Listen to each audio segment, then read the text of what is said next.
नांदेड जिल्ह्यातील किनवट तालुक्यातल्या सहस्त्रकुंड धबधब्यात 7 जण अडकले होते। सर्वांची सुखरूप सुटका करण्यात आली। त्यांना वाचवण्यासाठी रेस्क्यू सुरू करण्यात आलं। 3 महिला, 2 तरुणी, एक 5 वर्षाची मुलगी आणि 8 वर्षाचा बालक असे 7 जण अडकले। हे सर्वजण यवतमाळ जिल्ह्यातील एकंबा या गावातील रहिवासी असून सर्वजण मजूर आहेत। कापूस वेचणीसाठी ते तेलंगणा राज्यातील आदिलाबाद येथे गेले होते। दुपारी 3च्या रेल्वे गाडीने हिमायतनगरला आले। सहस्त्रकुंड धबधबा नांदेड आणि यवतमाळ जिल्ह्याच्या सीमेवर आहे। दुपारी 4च्या सुमारास पैनगंगा नदीला पाणी कमी असल्याने हे सर्वजण नदी ओलांडून आपल्या गावाकडे जात होते। ते सर्वजण मधोमध आल्यानंतर पाण्याचा प्रभाव वाढला। वरील बंधाऱ्यातून पाणी सोडण्यात आल्याने पाणी वाढले आणि सर्वजण अडकून पडले।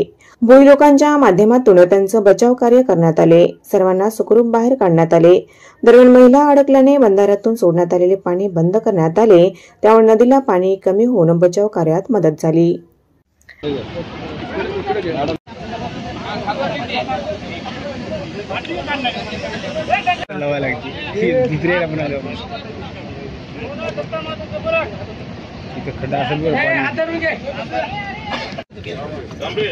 अचानकच पाणी आलं। आम्ही पलीकडे गेलो आणि एकदमच लोटच आला तर मध्ये भागीच बसलो।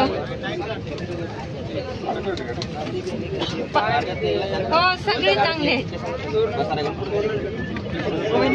घराकडे आलो आपले। मला जशी बातमी मिळाली की इथे 5 महिला आणि 2 बालके अडकलेले आहेत, तसं मी वरिष्ठ कार्यालयात देखील कळवलंय। ते जे स्थानिक भोई आहेत असे 6 जण आहेत, यांनी अगदी जीवावर खेळून अगदी चांगल्या प्रकारे या सगळ्या महिलांना आणि मुलांना वाचवलं आहे। तर मी सगळ्यांचे अगदी मनापासून आभार मानते। आणि ग्रामस्थांनी सुद्धा इथे अगदी कळकळीचे प्रयत्न केले या सगळ्या महिलांना वाचवायसाठी।